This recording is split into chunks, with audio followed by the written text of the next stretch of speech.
Ladies and gentlemen, what is up? Welcome to the first edition of Friday Night Lights. We're on a little late, but we're going to have some fun talking some Buffalo Bills. I'm here with my guys, Tommy and Mike. How you guys doing tonight?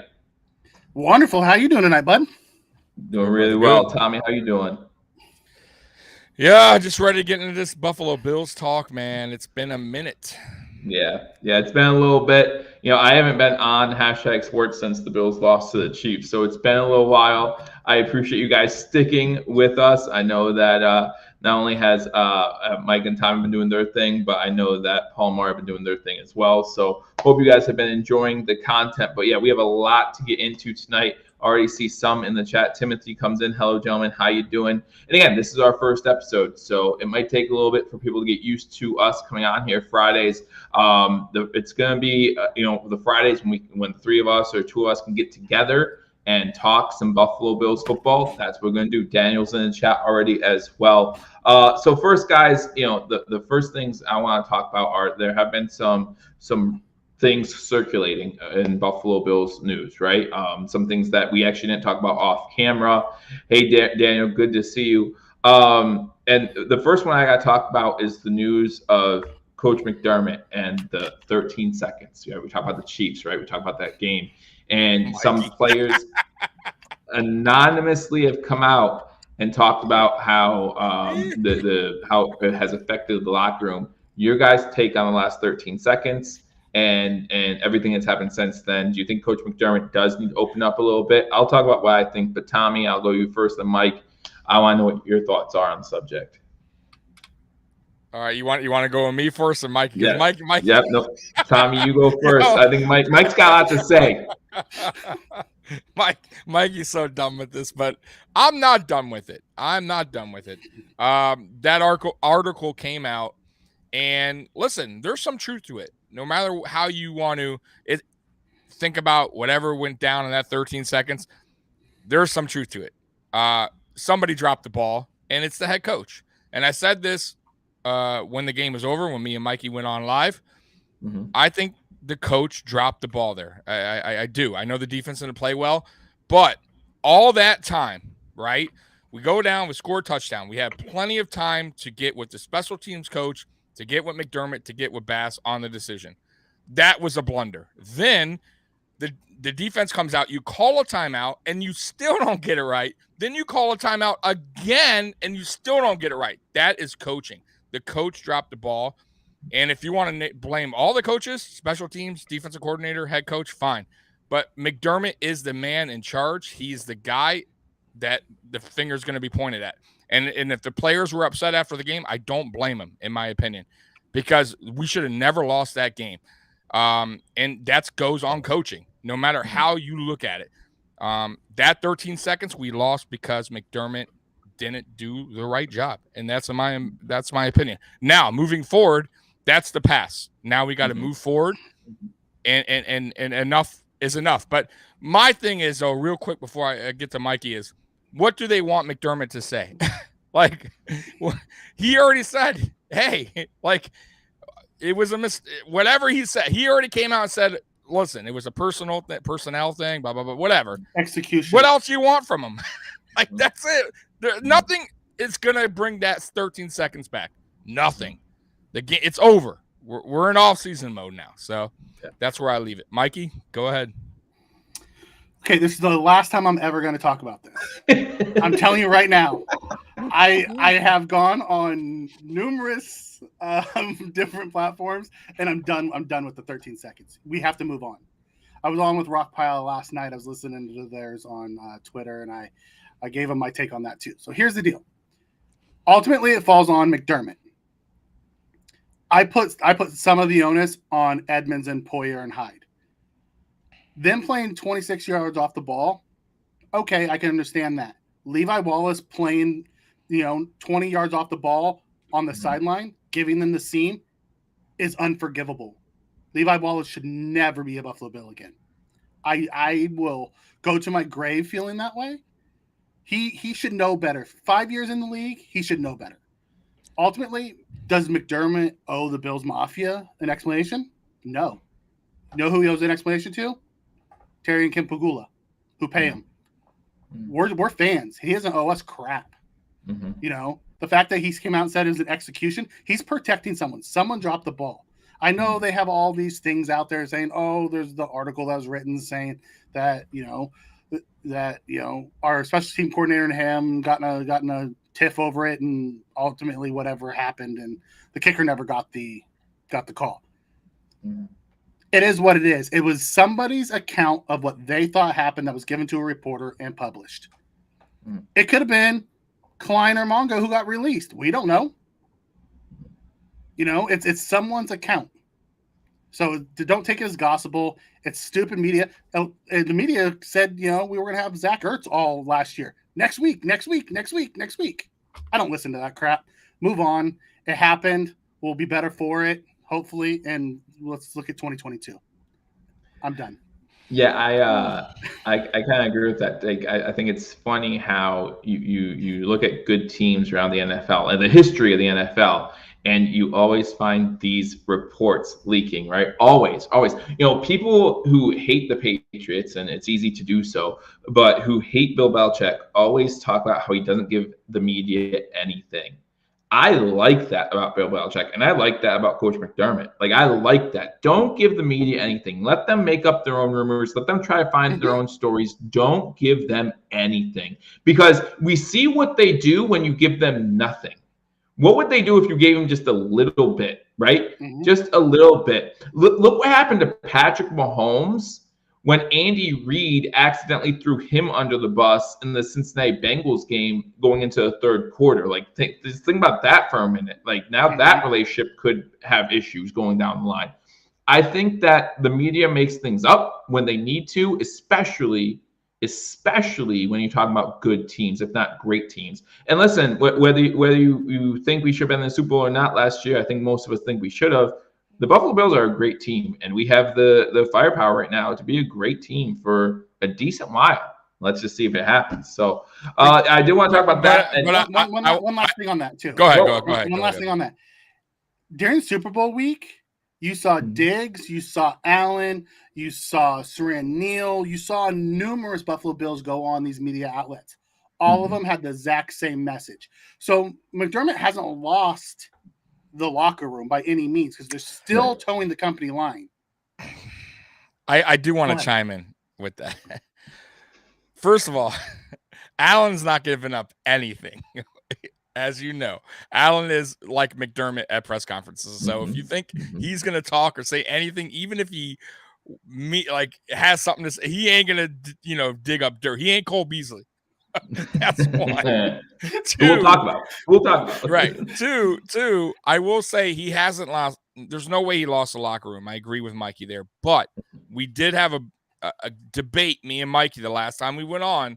And I said, if this continues, I'm just saying, hypothetically, could he lose trust in the players in the locker room eventually, where it's like, hey, man, now we're in season 6 and we lost again due to some bad play calling, right? Time mismanagement, bad clock management, bad.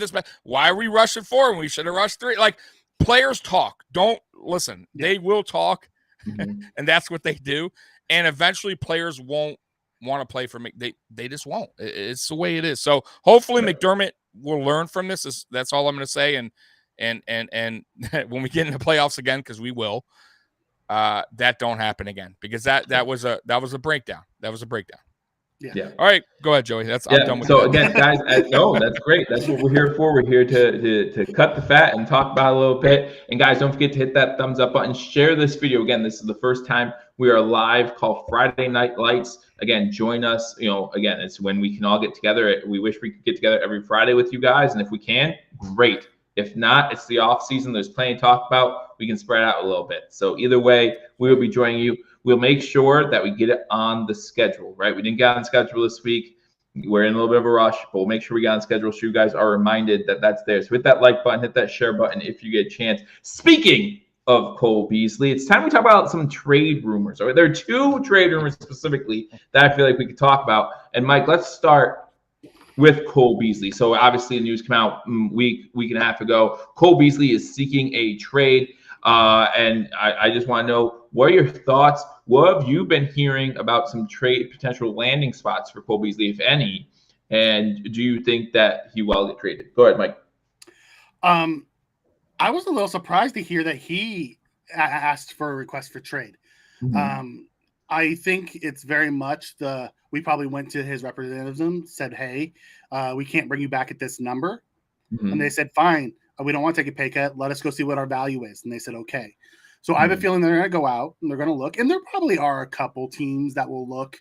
But his cap number is like what? A little bit over like 7.1 or something like that. His dead money hit is a little over 7. No, because his dead, because his we would save 6 point something if we cut him. Mm-hmm. So I think we lose like 1.9 or something like that. There's a dead cap hit. So I think his actual figures in the 7s. So I mean that's kind of high for a 33-year-old slot receiver. Mm-hmm. You know, I could see him ending up with somebody. I don't think we'll get anything more than probably a 6th round pick if we do trade him. Mm-hmm. I truly believe they're out trying to find out what his value is. What his AAV.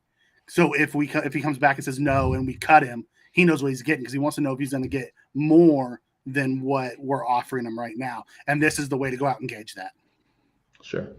Yeah. For me, his trade value, what might hurt him a lot is this is 2 teams in 4 years that, you know, he's caused a little bit of a rift with. You know, we know about what happened with the Bills and Cole Beasley last year, mostly Cole Beasley, I would say. You know, we don't need to get into it here about the politics of it all. Who cares? But we know that he caused drama, whether we agree with it or not. He caused drama for the team. He caused drama for the Cowboys. Tommy, do you think that the fact that this is his 2nd team now, this is the 2nd time he's caused a little bit of drama, honeymoon period quickly over, do you think that will affect his trade value negatively? He ain't getting traded. One, no one's going to take his salary. He's going to get cut. But listen, guys, I love Cole Beasley, man. I'm going to be real with you guys, man. I thought Cole Beasley was a hell of a signing when we got him with John Brown. He's still a good receiver, guys. And honestly, man, this boils down. This isn't about what he did on Twitter or whatever. This boils down to money. Mm-hmm. At the end of the day, it boils down to money and his age. And right now, I believe if we were better in cap space, we wouldn't be talking about this. I think Cole Beasley would be back because Cole Beasley is a hell of a player still. I really still think he has a good couple seasons left in him. But it's just about the money, and it doesn't make sense right now for the Bills. And they're going to move on. And I believe what Mike said. Mike hit it nail on the head, man. They probably went to Cole, said, Cole, listen, we're going to have to restructure you. And Cole probably said, no, man, I'm good. I'd rather move on. And he's going to see, unfortunately, when he's cut, he ain't going to get that contract that he's thinking. But like I said, I'm cool with Cole. Thank you for your services. And Josh has much. Not only that, but I'm okay with bringing him back. You know, just at a lower number. At a lower 100%. Number. You know, 100%. I really think he's going to go out and just kind of gauge what his market is. Can he get more than? Not even test the market. He's going to. His agents are out there asking if he gets cut. Well, what's your AAV on it? Because he wants to know if he's going to make more with the Bills or elsewhere. Because if he doesn't find his AAV high, he may just take the pay cut and stay with the Bills. Yeah, 100%. I mean, I hope so. Yeah, I'm with you guys. I don't like. I did a mock, off season of how to extend, cut, all that kind of play with some. I was listening to Joe Marino's this morning. Does a fantastic job. Him and Greg Thompson did it. And I kept Beasley on the roster because I don't want to lose that slot guy because there's no guarantee that any rookie or any free agent that we sign or bring in is going to pick up our offense and be able to reproduce what Cole does for us. And the most important thing, Josh Allen has faith in Cole Beasley. Yep. Like that is a guy that he looks for when things are breaking down. And Dawson Knox, by the way, is starting to build that with Josh, but Cole's still that guy. So and wasn't it just last year? It's tough. Wasn't it just last year that we were all praising Cole Beasley because in the playoffs it came out they was playing with like a fractured something like in his leg or something like that. Like he played the whole Broken playoffs leg. with something. Yeah. Like it was unreal. So I did want to highlight a chat real quick. What pay cut will you take for Cole Beasley? So Tommy, contracts aren't exactly my thing all the way. But I'll go to you first and I'll go to Mike. All right, we talked about possibly Beasley taking a pay cut to stay on this team. What would it take? And Mike, I did see that you just chimed in, but you can chime in and say your response now. Go ahead, too. Mikey. You go first, Mike. I love salary caps, and that's kind of one of my things. I'm a numbers nerd. I would say if we can get him under $5 million on the cap, I think he stays. So we save anywhere from $2 to $3 million. I think he stays because I truly believe he's still a $5 million receiver. I don't think he's a $7 million receiver, but he is a $5 million receiver. Mikey. I was thinking the same thing. I was thinking 4 to 5 on like a 2-year deal, on a 2-year deal, possibly a third, like with some kind of a $4 million with incentives. Remember, incentives are everything. Yeah, incentives don't. So, yep. They can get 1,000 yards, you get an extra whatever. So get so many touchdowns, you get more. If we really want to bring him back and say we want to give him the full $7 million, we want because we want to keep him here, we could always bring him back, do an extension, add 2 years to his current deal, give him $4 million as a signing bonus, drop this year's cap down to about 3, and then take that $4 million over the next couple years, and maybe even do a void year. So the next year his could be 5.5 his 34-year season, and then a void year, which is a dead cap of $2 million. So there's money to manipulate the cap. Sure, absolutely, and we saw that. We actually just saw that last year. Look what Brandon Bean did with Mongo, Milano, and Darrell Williams. We didn't think we'd get all three of those guys, and we did. We did. So that's something to talk about. And so now Feliciano's gone. Feliciano's gone. But I do want to save money. I do want to say it was a little awkward though, the Bean presser when they did ask him about Cole. So. That is a little weird how he said he's here for now. He did say he's here for now. But he didn't say that about Star or anybody else. So it was odd. He was seemed like he backtracked that. So I don't know. It was almost like he knew that he needs to restructure his contract at that time. And I think Cole maybe just like you said, he just wants to see what's out there and if he can get paid a little bit more. Sure. Which doesn't make sense. You got a great quarterback. I would take a little pay cut with Josh, but that's me. Hey, we'll see what he does. But the other trade rumor I want to talk about real quick, that's huge right now. I saw another article today about Christian McCaffrey. The Buffalo Bills being a potential trade market for Christian McCaffrey. Tommy, I'll start with you this time. Then I'll go Mike. What do you guys think about trading for Christian McCaffrey? How does that affect our salary cap? And can the Buffalo Bills even do that? They can listen. Anything can get done. At the end of the day, deals get done all the time. But do I like it? Yes and no. I like it if they can work out his contract, extend him. And make it where it's not so crazy of a contract, right? But I don't like it if it's a 1-year deal and we're giving up a second or a first. I'm not cool with that. I just don't like it. But I will say this: if he's willing to come and we work out a contract negotiation with him, where it's, let's say 3-year deal or something like that, he would be a great fit for Josh Allen because he wouldn't be overloaded with runs. I think they would use Devin Singletary a lot. They could put him in the slot. Let's say if Cole Beasley does leave, he's a good target for Josh he's all over the field. He's a playmaker. And that's kind of what we're missing out of the backfield. And he would bring that. And Devin Singletary, like I said, could still be that guy to carry some loads where we're not overloading McCaffrey, where we're worrying about injury.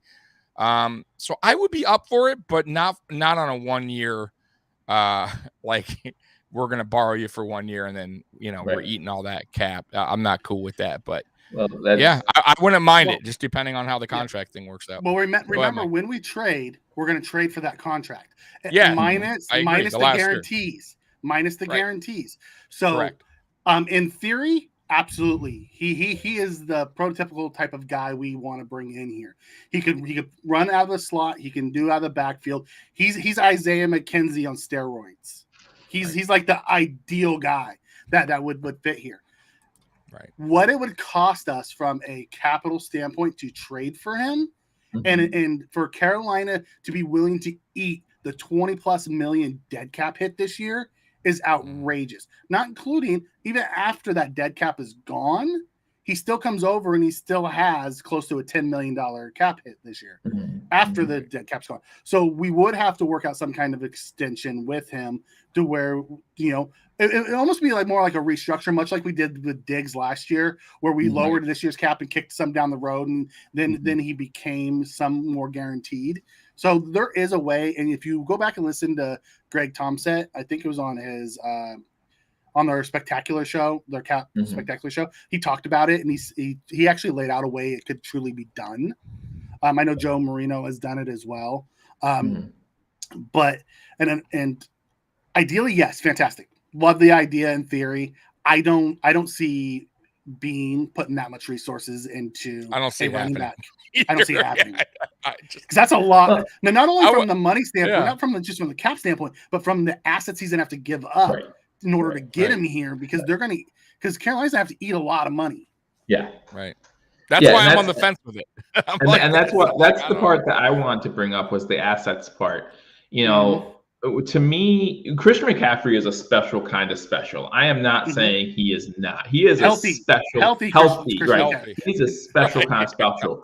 But as you just alluded to, Mikey, like, he hasn't been healthy for a full season since 2 years, rookie year. Yeah, but Joe, I hate to cut you off. Remember though, he was Carolina's offense. No, I get that. I get that. True. He was 90% of the offense.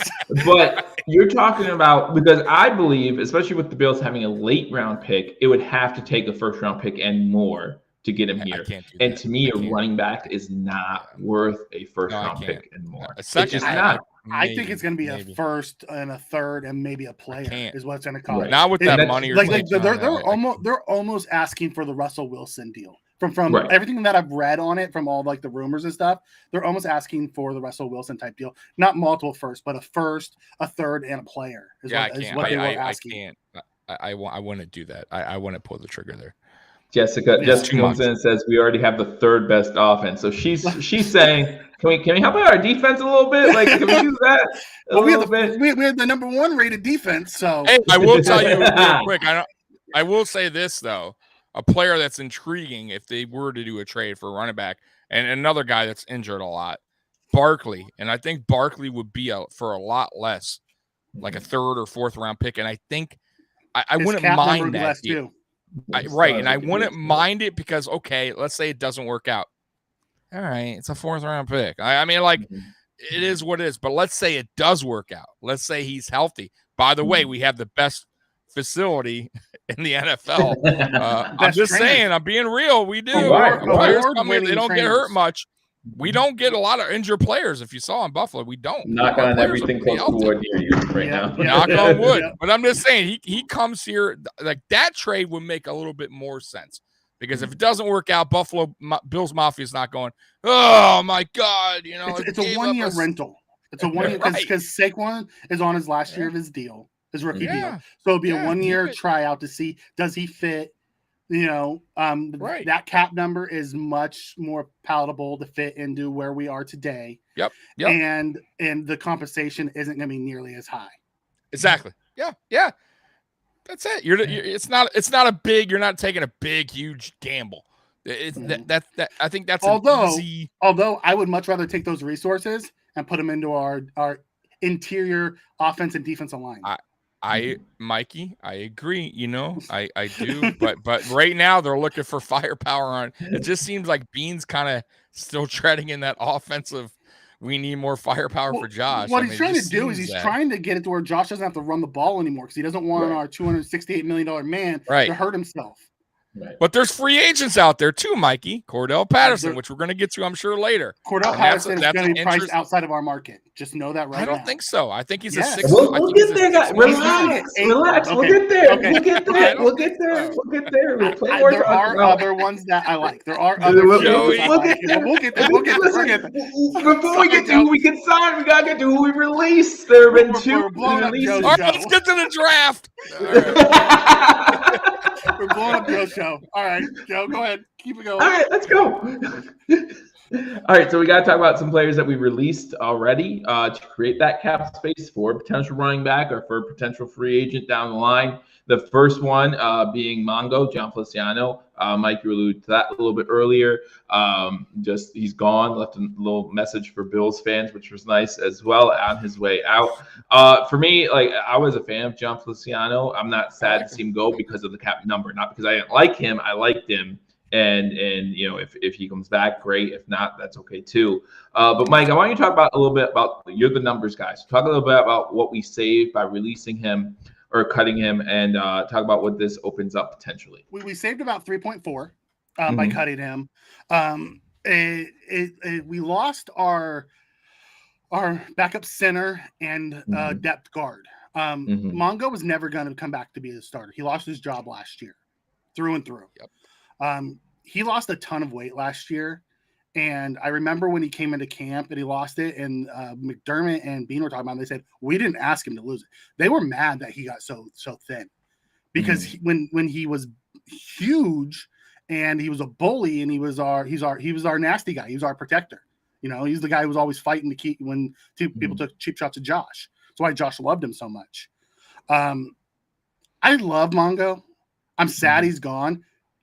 He wasn't worth the 4-point-something that we were going to have to pay him this year as a depth guard. Right. I'd rather give that $4 million to Bates. Yeah. Tommy, your thoughts?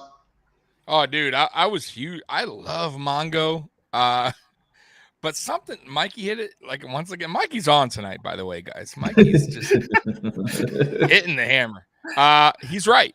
The weight loss, and by the way, Starlo Tule, same problem. The weight loss did not help them in their position. So Mongo just was not the same guy this year. And he was injured yet again. He got COVID early. Early. And injured again. It's been kind of a thing with Mongo since we have got him in Buffalo. He's been injured. He just can't stay healthy. And for the contract, just not, unfortunately, it's just not, not worth it. You got to move on. And Bates stepped up, and me and Mikey were yelling Bates's name from week 5, week 4, you know. So week two we were yelling Bates's name. Yeah, so, we didn't understand why he didn't get moved, because every time Bates got a chance, even in last year, you know, before during 2020, every time they brought him in, play center, then they moved him to guard. In both spots, he played fantastic, and then they brought forward back in, or they brought Winters back in. We're like, why are you taking him out of the lineup? I was screaming at the TV. There was a report, Mongo came out and said, I don't know who said it, I wish I remember, but that he wanted to, wherever he goes next, he wants to play center. Yeah. And you know what? I thought he did. He held his own at center. I'll be honest with you. I did not mind him. I think that was a shout. I think that was Perino. Okay. So good. I honestly, I wish the best for him. I don't think he'll be back in Buffalo, guys, but I do wish the best for him, and I hope he does become a center. Maybe that's a position he thrives in. Maybe he's really, you never know. So, good having you here. I appreciate your services once again. Yeah. And good luck to you. You'll be missed. You're part of Bell's Mafia, much like Richie and 100%. And John Fina and all those old guys. You come in here and you give us your heart and soul, Mafia's going to love you forever. Yeah, always. absolutely. Even if it's 1 year. 1 year. Yep. We latch on to players. But if you fuck us, excuse my language, if you're if you're an a-hole like a Benjamin, we will hate you forever. All right. So truly, see, I don't believe that about the other guy we released, AJ Klein. I believe that AJ Klein gave us his heart and soul, but I don't feel like he has that Bills Mafia connection that Mongo did. So not hated, I don't miss. I will tell you, I loved him last year. I'll be honest with you. I thought he played his best last season when he filled in a couple times. When we played, sorry to cut you off, Mikey, but when we played the Chiefs and Milano was out, I thought I keep saying the F word. I'm sorry, guys. I thought Klein played very, very good. And I'm telling you, when he had to step up this season, for the most part, he was there, man. He did a hell of a job. But he was just not worth the obviously the cap, like I said. But he did I felt he stepped up when we needed. When his name was called, he stepped up to the plate. Like a lot of defensive players this year, by the way. And I know you don't like Levi Wallace, Mikey, but it's another guy that he did step up. Listen, Trey went out. He stepped up. He's not going to be on the team. I will never forgive him for that. I know you ever. won't. But either way, my point is our defensive players, everybody that had to step up this year stepped up, and Klein was one of them. And I'll miss him because he did step up when we needed him. That's all I got to say. I'll tell you, Joe, I agree with you. I don't think he gets the love. And I think part of it is the first few weeks last year when Milano got hurt and he stepped in and he played like garbage. But I also don't put that so much on Klein as I put that on McDermott and Frazier, is they didn't use him correctly. And then remember, right, I think it was right after the Tennessee game, they went back and they changed the defense and they changed his assignments. He was no longer trying to cover guys like Milano. He was attacking and coming downhill. That's where Klein did his best work. They sent him on blitzes or attack the gap. They used him on different games. And when they did ask him to cover, they asked him to cover a zone and not a man. So I think they changed it. He was a good Bill. He stepped up. He did his job. I think another part of it is the amount of money we gave him. Like a lot of people hate Trent Murphy for the same reason. Trent Murphy was a good Bill. He set the edge multiple times against Lamar Jackson and Baltimore. Those were his best games. It was just the amount of money we were paying him. I think Star Lotulelei is going to be a lot like that. That's going to be his narrative, is the amount of money that he was signed. And listen, my take on that is good for them. They got their bag. Yeah, right. You can't. I would take him back. I would take him back in a heartbeat, just not at $5 million a year. Right. But you can't blame a player for going after as much money as he can, because especially in the NFL, like your career is really short. You don't know what's going to happen. So if you're a player, go get your money. But you also have to look at the back end of that and realize that you might not be getting as much money as your contract says you're getting. So but that happens. Well, I think a lot of people really what it is. I think a lot of people, and I saw this earlier. Someone said, "I can't believe we paid Vernon Butler and AJ Klein when we could have cut them last year and went out and signed Trey Hendrickson for the same price." Sure. Stop giving me all these ponies and give me some horses, is what someone said. Right. I don't remember who it was, but I'm like, and that's part. And I think that's part of the reason is people are looking at what other people are signing and thinking if we could trade these two in, we would have that cap space to go get someone like that. Yeah, I know that before we went live, Tommy and I were talking about how Brandon Beane seems to be, using your analogy, getting a lot more ponies than horses sometimes, and just to save on cap space and to. Oh, and it's not my analogy. I stole that from someone. I just can't remember where I saw it. I think I saw it on Twitter somewhere. Someone posted it, and I liked the analogy. Sure. All right, so we talk about two guys we released. I want to talk about the two guys we re-signed. To me, there's not much going on here so far. Kumaro and Neal are the two guys that we re-signed. So I just want to get both of your thoughts on that. Tommy, we'll start with you. Go down to Mikey after that. I'm sorry, man. Neal, give us your thoughts on Kumaro and Neal. I totally missed what you said. I was talking about how we re-signed Kumaro and Neal, and I just wanted to get our thoughts. Touchdown. So we're talking touchdown Jesus. Right. Okay. He's a good special team guy. Other than that, Bills Mafia once again is latching on to like a Duke Williams kind of guy. Right. He would never be that guy that we all want him to be. But it's a cheap signing. It's a special team signing. Let's be real. That's all that's about. It's nothing to do with wide receiver. He's going to be a new gunner. He's going to be a new gunner. That's 100%. Like Tywan Jones probably won't be back. He's probably going to be the other guy next to Saron Neal. And who was the other guy you said? Saron Neal, right? No, that's it. Yeah, Saron Neal. Saron Neal, by the way, was one of my you must sign that guy. Re-sign that guy. I love Saron Neal, man. He is a hybrid player. if we need him to go cornerback, God forbid, he will be that. He can fill in. Right. If you go safety, he can fill in. He can do linebacker, special teams. I mean, the guy can do it all. Athletic freak. And I'm glad we got him back. I really am. That was one of my signings. Yeah, 100%. So Kumaro could care less. I'll be real with you, but it's a cheap signing, a special team signing. But Saron Neal is the guy on my checklist that needed to be back in Buffalo. Yeah.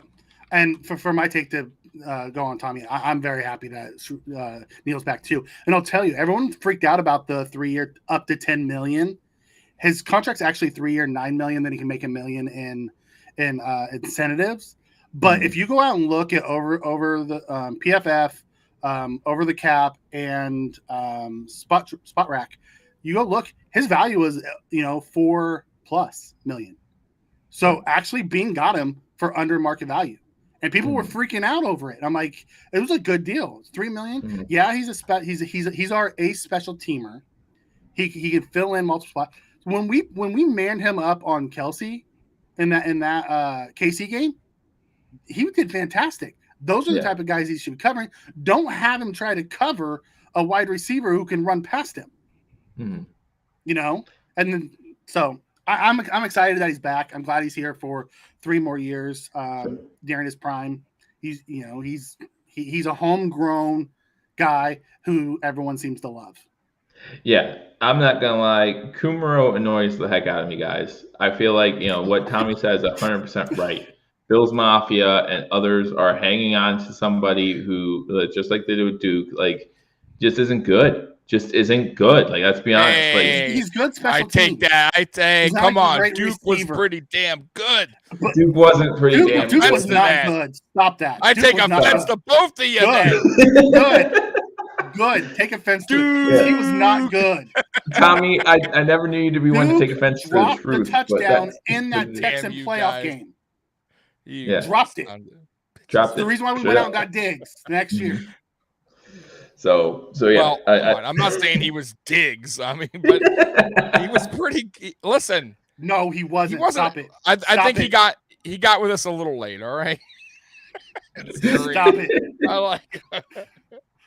All right, so now what I want to do is I want to go around the horn. This time I'm going to start with Mike. We're going to talk about free agents now. We're going to talk about the free agents, and we're going to start with the Buffalo Bills free agents, the guys who were on this team last year, who currently, or at least when the season starts, will not be on this team. And again, free agency starts March 16th. I don't think I said that. I wanted to. March 16th at 1 p.m. is when free agency opens. Now, you do have time to sign your own players, and that's what's going on right now. But I'm going to go through this list real quick, and you can see it on the screen if I do this correctly, which 9-1 says I don't. But I'll put the free agents up here. There we go. What 1 or 2 guys out of this list, and you can see them below here, do you think are must re-signs for the Buffalo Bills? Mike, I'm going to start with you, and then Tommy, I'll go with you, and then I'll give you mine. And I picked 2? Yep, go ahead, pick 2. Phillips and Bates. Okay. Those are the only 2 I bring back. Give me a reason why. Phillips, because he was our best defensive lineman. Him and Ed Oliver at the end of the year were our best defensive linemen. You have to remember, it takes a while to come back from knee injuries, and he tore his ACL, came back. Wasn't himself. Then he sprained his PCL in training camp. So everyone's like, oh well, he sat the bench for the first 4 weeks. Well, he was injured is the reason why he was wasn't active. And then you saw him get better and better throughout the year. I don't think he's going to be like an all-pro defensive tackle, but he's a solid one tech who is smart, much like Kyle Williams, in the way he can call the pass rush game. Because he was the guy who was doing it after Williams retired. So I think we should bring him back. Hey, I think his cap. I think they were saying that he's anywhere between $4 and $6 million is what he's expected to get per year. Find a way to bring him back, and then go into the draft and get us a big body guy. So I'd love to keep that game up front. And then from Bates' standpoint, he's our best interior offensive lineman. I love Mitch Morris. I absolutely do. I think part of the reason why Bates wasn't starting, I think they were grooming him to be more Mitch Morris's replacement at center. And I think he still can be when Morris goes. But Morris is only 29. I get that Tommy freaks out about his concussion history, and he thinks he's like 100 years old, and will, a feather the head will put him in retirement. That's not the case. He's okay. But like that left side of the line, Dawkins played his best football he's ever played with Bates next to him. Dawkins was fantastic at the end of the year. Don't take that away. They have a great chemistry. I really think it has a lot to do with Bates' ability to call and help, line stunts and things and that communication. Tommy, on you. All right, these are easy, bro. Bobby Hart and Butler. Oh, Bobby Hart. Bobby Hart, for sure. Pay the man. All right. Someone just in the comment section and said, "Hart anyone?" So there you go. There you go. What? Get him now. All right. No. Who the hell's Biscuits, by the way? But anyways. Trubisky. Oh, yeah. Is what you call him, Biscuits? He's gonna be a starter somewhere. Yeah, he's gone. Bates for sure. No doubt about Bates.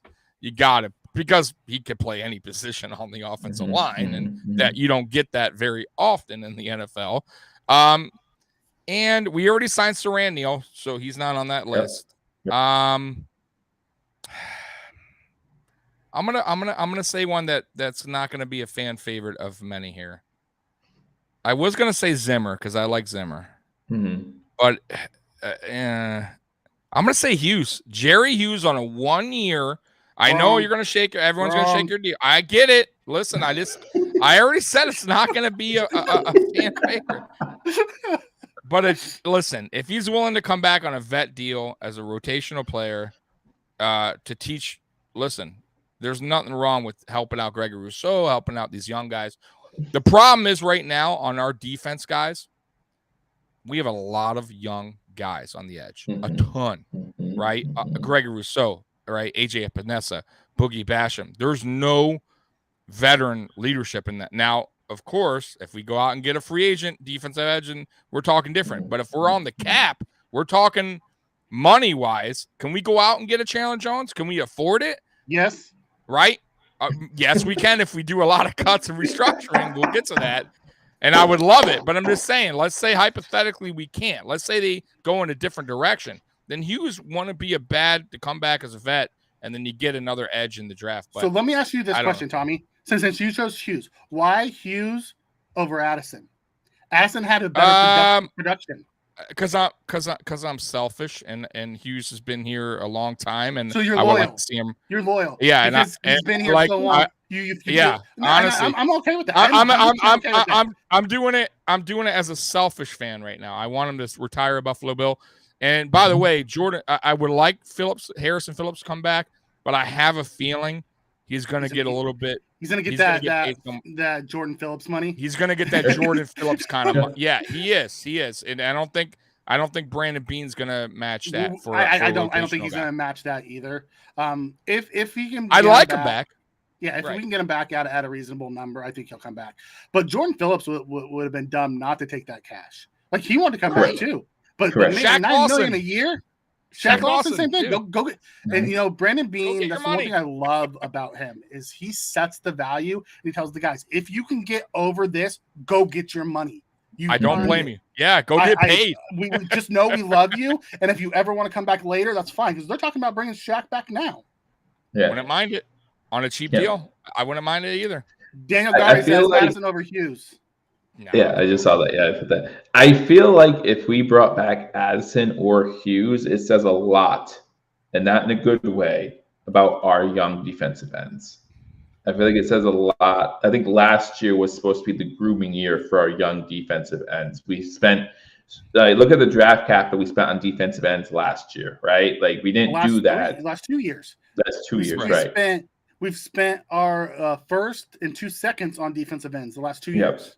So we didn't do that, in my opinion, to keep other guys around. Again, to me, that says a lot negatively about our young defensive ends. If we keep Jerry Hughes, and let's remember, and I believe I'm correct when I said this, one of you will correct me. Jerry Hughes and Reed Ferguson are like only two guys on this team that were pre-McDermott, right? So to speak to Tommy's point about loyalty, like, yeah, Jerry Hughes has been here a long time, and he's been that guy at times where it's just like, yeah, he's the best edge we have, but he's past his prime now. That's no longer it. For me, 100%. For me, all three of us agree on Bates, right? We got to keep Bates. Yep. Come on. Like, you have to do everything you can to keep Bates. If you only keep one guy on this list, it has to be Bates. It has to keep Bates. Oh, 100%. Listen, I am going to be on a ledge by myself when I say this. I don't like Harrison Phillips. I just don't. I just really don't. I don't know what it is. I feel like his productivity isn't what – like, I feel like he's getting – the benefit of the doubt because he was a 3rd round draft pick, and maybe because other things happened, but injuries, things like that. I just don't like him, and that's just my opinion. And I know I'll get bashed for it, and that's okay. That's all right. I don't like Levi Wallace. People bash me all the time about that. Yeah, exactly. Like, it is what it is. It is what it is. For me, we have to keep. Well, have to is a strong word. For me, I would like to keep one of the wide receivers, and for me, if I had my choice of the two, it would be McKenzie. If Dorsey promises to use him the way he's supposed to be used, if you run the proper routes for him, if you run him in the backfield and create that option for Josh Allen, I feel like McKenzie is someone that we could utilize and would be a big help. But yeah, I think all three of us agree that Bates is the guy that we need to keep more than anyone. Going back to the Hughes-Addison debate, my only issue with keeping or bringing one of them back, that puts a 4th defensive end in the room. So unless you're going to trade one of the 3 young guys, then you're just running it back. And I'm sorry, but we've watched the last couple of years. That defensive line wasn't good enough. So if you're going to run it back with that defensive line, it's telling me that you are so stubborn that you refuse to accept your failure. And I can't accept that. Yeah, no. AJ Epinesa is he's that time is ticking. You're right. AJ. I gotta be real with you guys. Time is ticking. We'll find it. This year will tell us everything we need to know. Yeah. Year 3. I don't know. It's when Ed exploded onto the scene. It's when Knox exploded onto the scene. All these young, talented guys blossomed year 3. Now, I do think, and you guys can correct me if you think I'm wrong, but like, I think we're going to get some defensive ends. Like McDermott and Frazier love to rotate defensive ends. So drives me nuts. Yeah, I know it does. Crazy. Why? Tell us why. Because if you constantly rotate guys, how are they supposed to get into a groove? You're the whole point of those. So you look at just go back and look at the Super Bowl, right? Right. The defensive lines played 80+% of the snaps. So let's just take Aaron Donald, for example. He's the greatest defensive lineman. I understand that. However, they were running 2- and 3-man guys at him all day long. So the entire game, he was setting things up and setting things up and setting things up. And when he needed it the most, he pulled off a move to counter what they've been doing to him all game long. If you're only getting 50, 40, 30% of the snaps, how are you going to set anybody up? Well, was the move to start offsides? Was that the move? I forget. No. However, there should have been false starts. Like, listen, the refs are crap. We know that. We watched it happen to the Bills. The better team won, but neither one of those teams were really the better team. The 2 best teams were sitting at home. Yeah. The best 2 teams were still playing in the AFC divisional round, and that was still the best game. They were sitting at home. Yeah, so and they were both sitting at home. But it is what it is, and that's what's great about football. Unlike basketball, baseball, and hockey, where you have a series, which some people like that. They know that the best team more than likely is going to win more often, right? I like Matthew Harmon's comment here. He talks about Lawson going on the practice squad. Here's why I like the idea of Shaq Lawson coming back. Shaq Lawson sets the edge, plays the run, and pushes the pocket. Shaq Lawson in his last year with the Bills got 7 sacks. You know who led our team this year in sacks? Mario Addison with 7. Yep. Yeah. And he knows the defense. He knows Leslie Frazier. Yep. And he's a veteran now.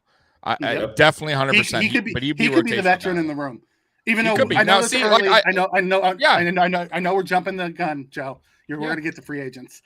Yeah. No, well, we're there now. We're there now. Okay. But before we really talk about free agents that are available and who's on our wish list or whatever, I want the money man, Mike, that's you, to talk about creating cap space. So the Buffalo Bills right now don't have any cap space, guys. Like none. We have we had until and Mike, you might know, we had a certain day where we had to get under the cap. Right? Yeah, we have to be under the cap by the start of the new league year, which is next Wednesday. Right, correct. So Bean just did that, right? By getting rid of Mongo and Klein. I think with the cut of Mongo and Klein, we have just over $400,000 right over or under the cap. So I don't know how much you guys know about football. That's not a lot of money to sign players. So Mike, what is going to happen for the Buffalo Bills to create cap space this year and to go after some of those top name free agents potentially? Okay, so here we go. Some of the main things you can do, and you can go listen. Cover One does a fantastic job, and they went over all of this. Joe Marino dropped a pod this morning on Locked On Bills that covered it, had a bunch of stuff, and I loved what him and Greg Thompson from Cover One did. I actually used a little bit of what they did and recalculated what I have. I think I came out. I think Joe ended up with like 38 million. By cutting some guys, and then and that wasn't even cutting Star. I think he cut Beasley. He cut Beasley, Williams, Matacages, and a few others, and then he restructured Dawkins, base restructure, and he came out to 38 million is what he had, and then he went on a spending spree. But there's a few things. So what I said is I wouldn't have cut Beasley in mine. I would have cut Williams, and I would have cut him with a post June 1. Because then that splits the dead cap. So then we save 8.1 million, right there. Bam, $8 million bucks. Know who we can go sign for $8 million bucks? A lot of people. And then I would cut Tyler Matakevich, and I'll get there. Because really we could probably take that $8 million. You could probably sign both McKenzie and Harrison Phillips. Sure. Or you can sign Bates and McKenzie. You can get Bates a 3-year, $12 million contract. He gets 4 a year, and he's locked up for the next 3 years, playing either left, right, or center. But by letting go, Darrell Williams, I'm okay with that. Or try to trade him. Sure. He has a reasonable tackle, contract that could go out there, and who knows, maybe someone will want him. But you save 8.1 if we get off of Williams' contract. Then you can cut Star as a post 6-1 and save about just a shade under 5 million. It's like 4.4 or 4.3 or something like that. And then you could cut Matakevich and Hack, and you can carve out probably about close to 20 million just cutting a few of those guys. Overall, and then that's when you start into looking at extensions and restructures. And I wouldn't really restructure anybody because we could restructure White and kick some money down the road. We could restructure Dawkins and kick some. I wouldn't do that. The first person I would go to is I would go to Stephon Diggs, and this is Joe and Greg Thompson's contract. 6 years, $112 million. Okay. This year's base salary, you can probably get it down to about 7 or 8 cap hit, saving $9 million. You now locked up your number one receiver long term for 6 years. You have spread out that cap, and you keep him happy. And we've just now added a $9 million player that we can add to it. Then you can go talk to Mitch Morris. He's 29. Sign him to a 3-year, $20 million deal. Spread that money out. We'll drop the cap this year. You can probably get that down about $3 million bucks. Go to Jordan Poyer. This is the last year of his deal. Extend him 2 years, $25 million. Give him that little bit extra. His range right now is about 11.5, 12 million. He got the All Pro nod. Give him 25. 2 years, 25. Drop his cap about $3 million. So there's another $6 million. as you start doing these things now, me personally, and Joe didn't do this, and Greg didn't do this, but I would look at Tremaine Edmonds. Make your decision now. Are you going to re-sign him? Because you can go re-sign Tremaine Edmonds, give him a 6-year, which I know that freaks people out, 6-year, $54 million deal. That puts him at an average about a little bit under $15 million a year, right? It's like, I think it's like 14.2 or something like that. But you can give him a 6-year, $54 million deal. In 6 years, he'll be 29 and ready for another big contract. Yeah. Right? But you can also schedule your outs. So maybe guarantee his guarantees of the 54, maybe guarantee 20, and over the next 2 years you pay that out. But we could take his 12 million cap hit and get it down to about 3. That's another 9 million we can add to our coffer. And we've locked up Tremaine Edmonds long term. Yeah. I mean, we can go through and do this. Ed Oliver, he's in line for an extension. Granted, we have a 5th year next year if we want to use it, but go. If you think Ed, we saw how he came on at the end of the year. Maybe we could go to Ed and say, hey, let's lock you up right now. We'll add 4 years to your current deal. So then we'll have him like we did with Josh for 6 years, 4-year extension, added, 4 years, $30 million, just under, now, and then we look at this year and we save ourselves another, $2-3 million bucks. That starts adding up. Absolutely. And now we're looking at about $30 or $40 million that we can go into the market with. Now the Chandler Jones and the Noah Igbenogany's and the Ndamukong Suhs for the interior defense line. All those guys are now available to us because not only did we lock up our guys and live up to what McBean has been talking about is draft, develop, and pay. So now your locker room sees you're paying your guys, but now we can go out and grab those big name guys that can help push us over the top. Yeah. Yeah, and I'm looking at cap space in future. Now, obviously, 2023, 2024, you're talking about some other guys who would be free agents at that time. But the cap space really opens up for the Buffalo Bills in the next few years. So you can backload a lot of those contracts. Next year's a little tight, but then it goes up. And I think we're at like 90 something. And then the following year, we go up to like 100 something. Because because what's happened is we still have Josh's number in there, but we're not going to have Tremaine Edmonds' number in there. Right. We're not going to have Hyde and Poyer and Oliver, all those guys fall off. All those, so we're gonna have to resign those guys. So I say get to it now. I mean, it's a lot of upfront money, but you open up so much money this year, and then going into next year, we still have a $20 million cap. Because of other guys that fell off, we still have $20 million to play with, not including what we decide to roll over. Right. So first, dear Pats Nation, I see you out there. I see you. And yes, this is the best crew, and we'll let Mario know that. And also, the Bills are still the best team in the AFC East. And why? Because we won back-to-back division titles. That's why. So the proof. We got Josh Allen. I mean, we got Josh Allen. Who you guys got a guy? I forget his name. Little Mackey. Yeah. Little Mackey. So all right. So we're looking at the cap space. Mike, you just broke it down beautifully. Thank you so much for that. And again, he's talking about Joe. He's talking about Matt Perino, like all these guys do a great job. So if you guys are not paying attention to them on Twitter, not only follow #sports on all these platforms, but these guys too are great follows. Rick Tomset, Matt Perino, all of them. So make sure you join them as well. So we opened up 30 to 40 million. It's Christmas in Buffalo. Tommy, name that free agent you're going after. Who's your guy? Is it Chandler Jones? Is that who you want? Who do you want? Chandler Jones is probably my priority right now. Okay. You got to bring him in, and I think he wants to play for a winning team. He wants to come home. He might even take a little less to come to Buffalo, rather than, let's say, a Dolphins, because I heard they're interested as well, and the Eagles. Why the hell would he go to the Eagles? So I think he would be a perfect fit for this defense. And we need a playmaker. He is the guy I would approach first.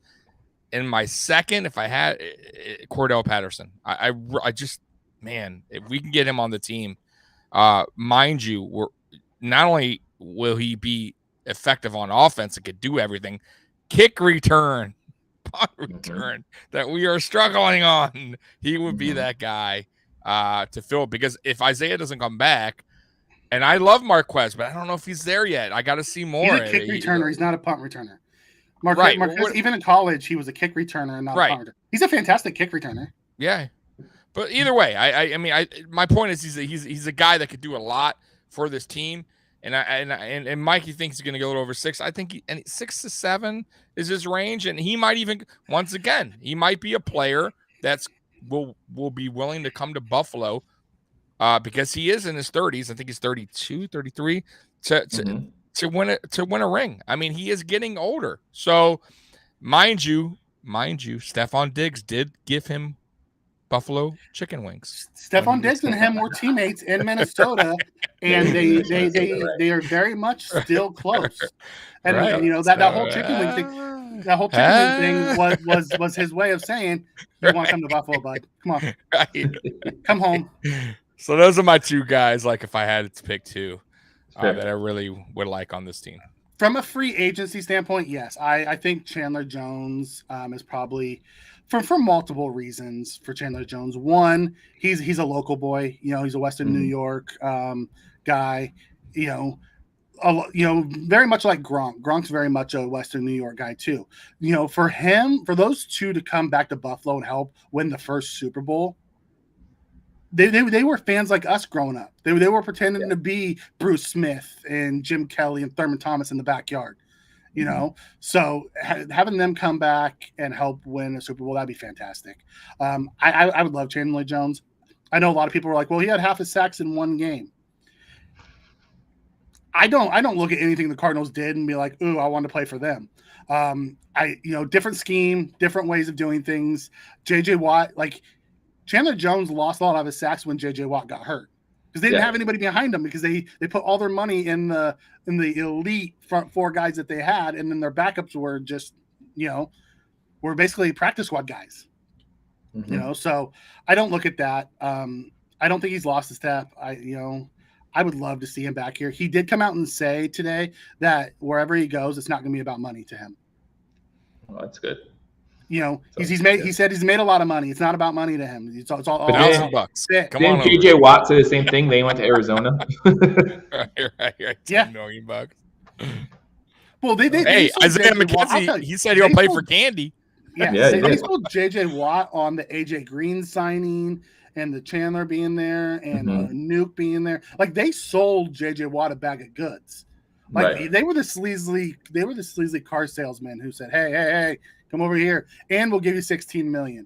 So they, and I guarantee you, he's wishing he was still playing. However, on those old beat up bones of his, you have to remember he had a lot of surgeries. Yeah, that sun does wonders for him. Being in the cold, he'd be achy all the time. Yeah, absolutely. So do you have a second on your priority list, or just Chandler Jones?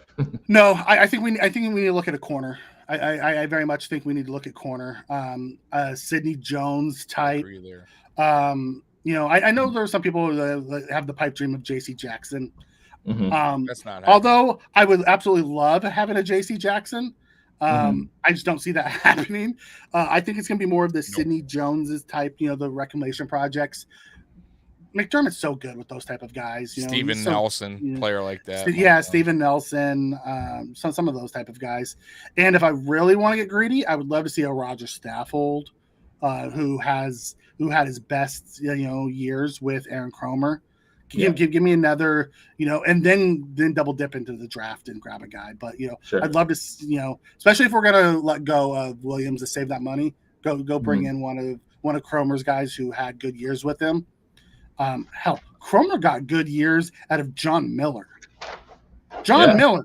You're right. Who left and didn't do anything. Got good years out of Cordy Glenn. Not only that, but he made Cordy Glenn tradable so where we can move up in the first round to get Josh Allen.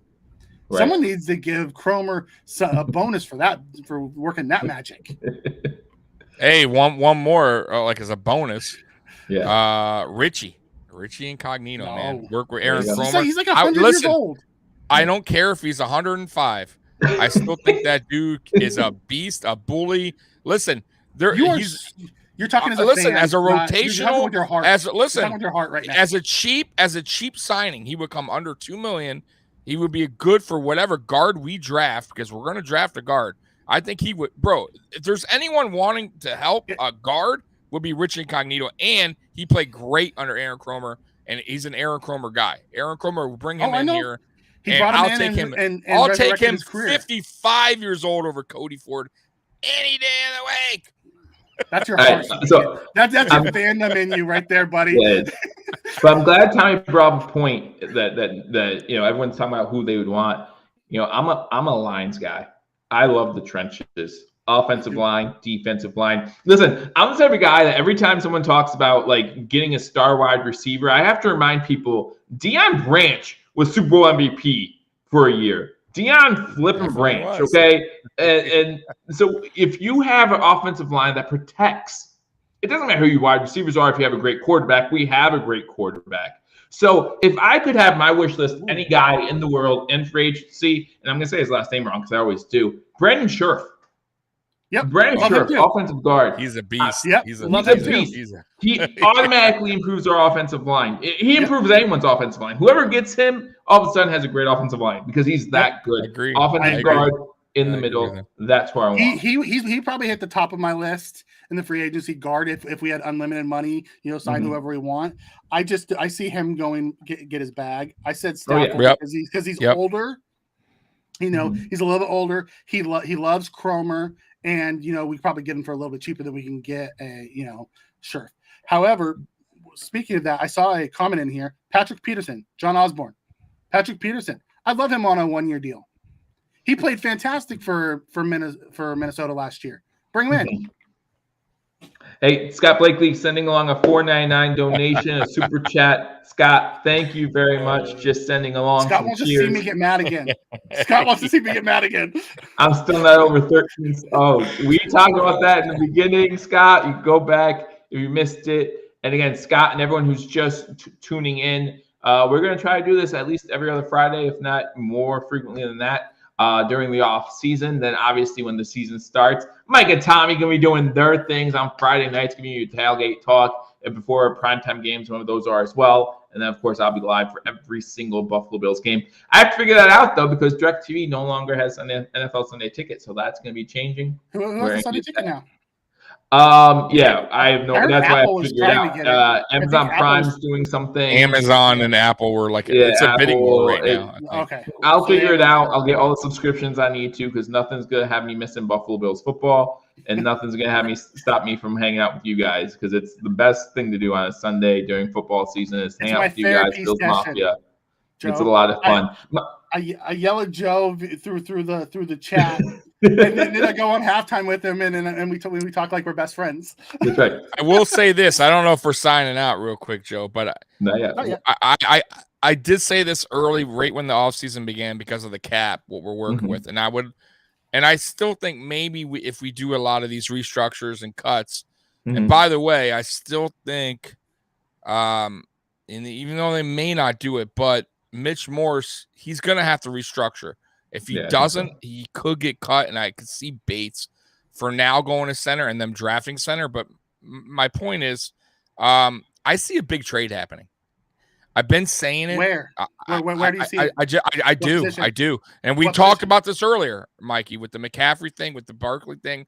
I just see something being said. Don't expect any splash moves of free agency. You never mentioned anything about trades. And he did it with Diggs, by the way. He did do it with Diggs. Yeah. We traded a first for Diggs. So I wouldn't be shocked. And by the way, if our first round pick is a 25th pick, it's almost a second round pick. Okay. So let's say if he does go out and make a trade for a guy that's like a Diggs, who's a first round type of player, I wouldn't mind it. I'm going to be honest with you. And I think it's going to happen. I really, truly do. And we will make some noise. I will give you who my wish list trade would be. Danielle Hunter, defensive end, Minnesota Vikings. Minnesota. He has a contract much like Diggs had. It's almost the identical Diggs contract is what he has. Bring him here.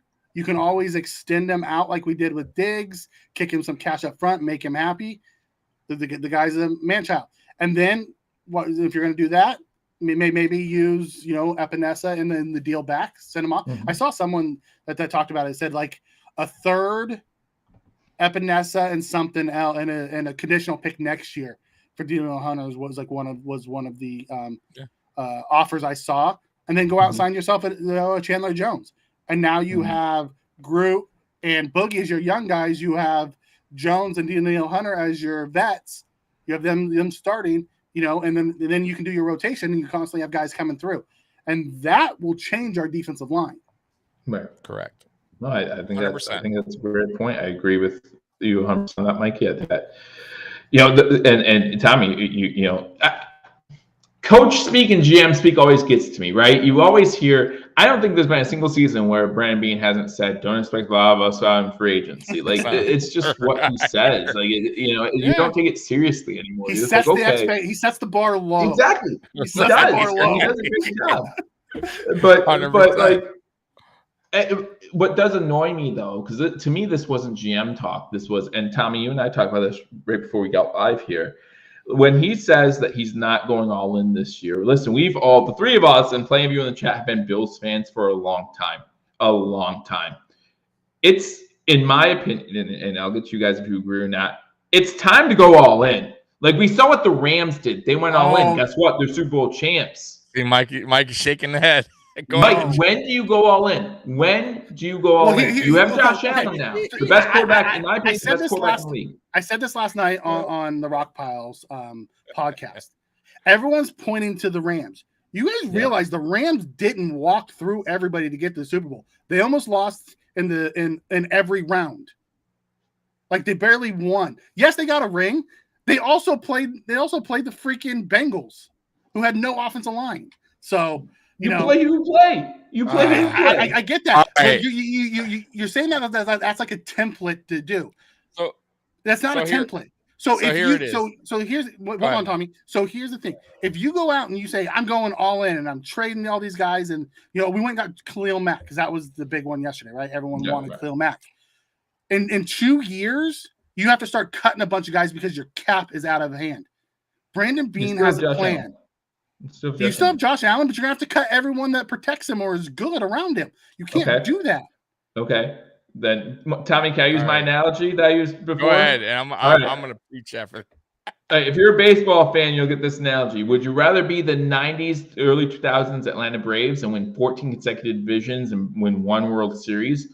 Or would you rather be the Florida Marlins, been to the playoffs twice, 2 World Series? Who would you rather be? Because as a Bills fan who suffered through 17 years of no playoffs, I just want that ring. That's all I want. That's it. I'm different. I'll take the Atlanta Braves, be good, and get my World Series because I still get a World Series and we're good every year. So here it is. Let me preach on this because I was talking to Joey before and I brung it up. So listen, we don't got a Super Bowl. Start the fight. Listen, hold on. I'm going to start it, and I want you to hear me out.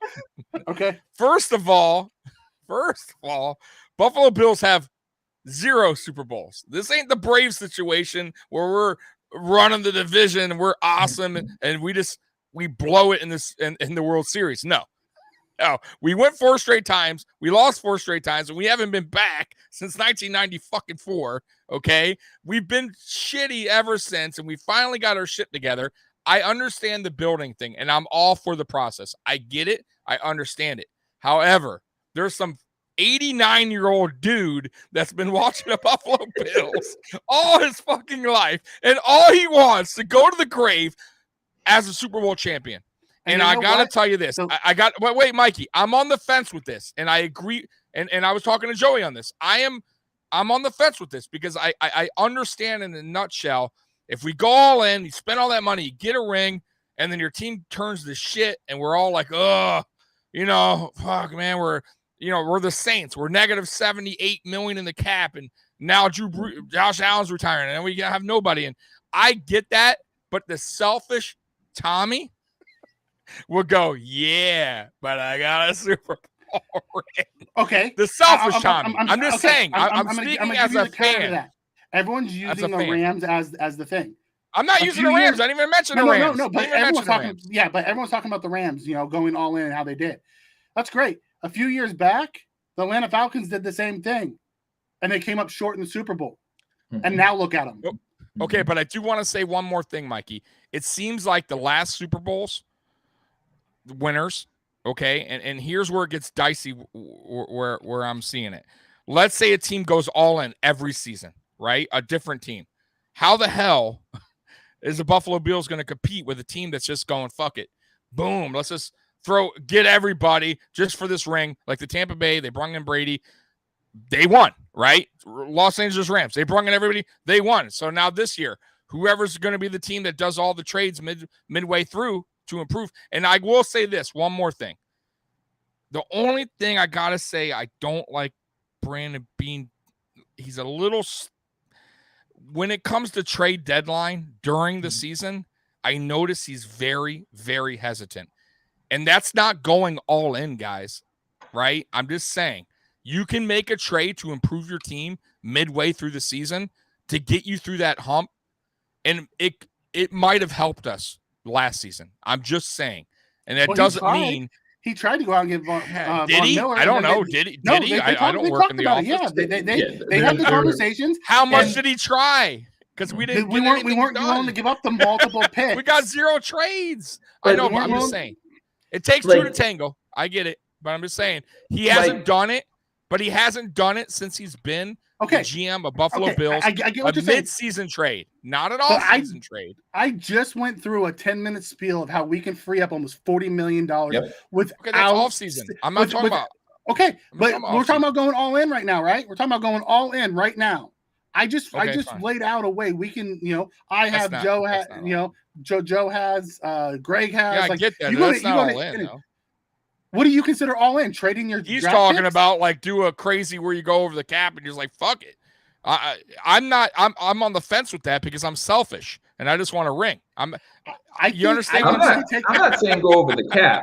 Whoa. I'm not saying go over the cap, but you talk about draft picks like their goal. What was that? During the Patriots dynasty, honestly, in their 20-year dynasty, how many first-round draft picks do they have? They traded out and got more picks. They trade out. They always trade out. Because Bill Belichick can't draft. That's fair. That's also very fair. We can talk about that too some point. Bill Belichick cannot draft. But I'm not talking about going over the cap or anything like that. Well, but you guys talked about earlier. We're getting some ponies and we don't have horses. We need horses, and we saw that. Yeah. And some people might say, well, it's the coaching. Okay. Maybe it is, but we need to get the players that fit that coaching scheme the best. And if it's a bunch of ponies, then we need to get rid of the coaching scheme. Like, that's just the bottom line. I love Coach McDermott. I love what he's done with this team. I'm not saying we should get rid of Coach McDermott by any means. I think 100%. That's crazy talk. 100%. But at the same time, the whole coaching staff, Joey, think about it. I've been a fan since 89. Yeah. Right? It was great till 95. And then we went through like a shit storm of terrible coaches and GMs and players and this and I'm so grateful to have Brandon Beane and Sean McDermott. No question about it. Thank God. If we didn't get them, we would still be sitting here. I don't even know if I'd be here because I'd be so furious. Right. But no, thank God they're doing it the right job and they're doing it the right way. To Mikey's point, 100%. Brandon Beane's looking out for the future of the Buffalo Bills to keep this thing going, right? Mm-hmm. Not a 1 year. I understand. I'm just looking at the selfish side, or for the guy that's 90 going, fuck, I just want, please, God. Because trust me, when that 13 seconds, guys, I literally, guys, I swear to God, I was praying. And when we lost, it's like, God, you can't give me.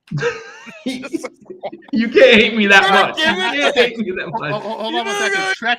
Hold on, Trek Reviewer comes in and says #sports. But be fair, when was the last time the Bills made a mid-season trade? Is when we traded for Kelvin Benjamin. And how did that work out for us? But okay, so is that sticking in Brandon Beane's head? I don't know. Here's the thing: we're talking about offseason. Good question. I just laid out a way to get $40 million. Take that $40 million, go get your Chandler Jones and all those guys. Your difference makers. Do what you got to do. Bring them home without mortgaging the future. Right. I agree. But some of these, but wait. But some of these trades, they didn't give up much. Yeah. Odell wasn't much. They gave up hardly anything. They signed Odell. Von Miller wasn't too much. But listen, I'm just saying, hypothetically. Odell wanted to go to LA. He didn't want, that's where he wanted to be. Because, I'm just saying, forget last year, forget the Rams. I'm saying every year there's a trade where as Bills fans, because I see Twitter go, why couldn't we give up a 4th round pick for that? Yeah. Now I know it takes the Khalil Mack, the Khalil Mack thing yesterday. Twitter went and buzz. That's too much. Too much a second and a 6th for Khalil Mack. That's nothing. Yeah, but it's the money. It's that money, that contract. But that's a long contract. But listen, the trades that the Rams did, Mikey, for instance, were loaners. They're gone. They were 1 years, and now what? But they got the Super Bowl. They got what they wanted. So we'll see where the Rams are in 3 years, then, right? That's what we're saying. I get that part. They may be right. But at any point, the Rams got lucky last year. Couple things happened. Got lucky because we weren't there. Well, not only that, but they got like a busted coverage with 13 seconds or 18 seconds left that gets them in the field goal range. They beat Tom Brady. That's full shit. And then after 5 fumbles, like there's a lot of. Oh, I agree. They were the team of destiny last year. Like that's what the football gods were looking out for them last year. Yeah, 100%. So, like it it could have very easily backfired on them, and they could be screwed because they have no picks for like the next 10 years. I agree. All these guys were 1-year loaners. I mean, I get what you're saying about going all in, but there's a way to do it smartly. Don't be reckless, and that's what Bean's doing.